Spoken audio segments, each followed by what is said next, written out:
இந்த மாதிரி விஷயம்லாம் கேட்கையில தான் ரொம்ப ரொம்ப சந்தோஷமா இருக்குது. அந்த ஐயனோட அருளாலே முருகப்பெருமானாலே இவ்வளோ பேர் கன்சீவாக இருக்காங்களா அப்படின்னு எனக்கே ரொம்ப ரொம்ப சந்தோஷமா இருக்குது. அதில் பார்த்தீங்கன்னா சந்தான கிருஷ்ணன் மதுமிதா அப்படிங்கிறவங்க பார்த்தீங்கன்னா ஃபஸ்ட்டு குழந்தைக்கும் 2வது குழந்தைக்கும் 7 வருஷம் டிஃப்ரெண்ட்.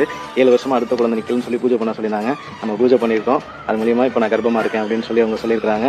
இது மாதிரி வேறு யாருமே பூஜை பண்ண மாட்டாங்கன்னா நீங்கள் யார் என்னன்னே தெரியாதவங்களுக்காக பூஜை பண்ணீங்க, அதுக்காக நீங்கள் ரொம்ப நல்லா இருக்கணும்னு சொல்லி வாழ்த்திருக்காங்க.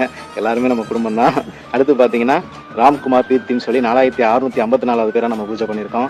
அவங்களும் வந்து எங்கள் ஒய்ஃப் இப்போ கன்சீவாக இருக்காங்க, ரொம்ப ரொம்ப தேங்க்ஸ்ண்ணா அப்படின்னு சொல்லி அவங்களும் சொல்லியிருக்கிறாங்க.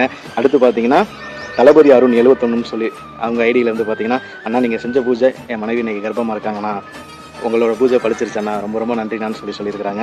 அடுத்து பார்த்தீங்கன்னா அஜித் குமார் சந்தியான்னு சொல்லி இப்போ என் ஒய்ஃபு கன்சீவாக இருக்காங்கண்ணா, ரொம்ப ரொம்ப நன்றிண்ணா அப்படின்னு சொல்லியிருக்கிறாங்க.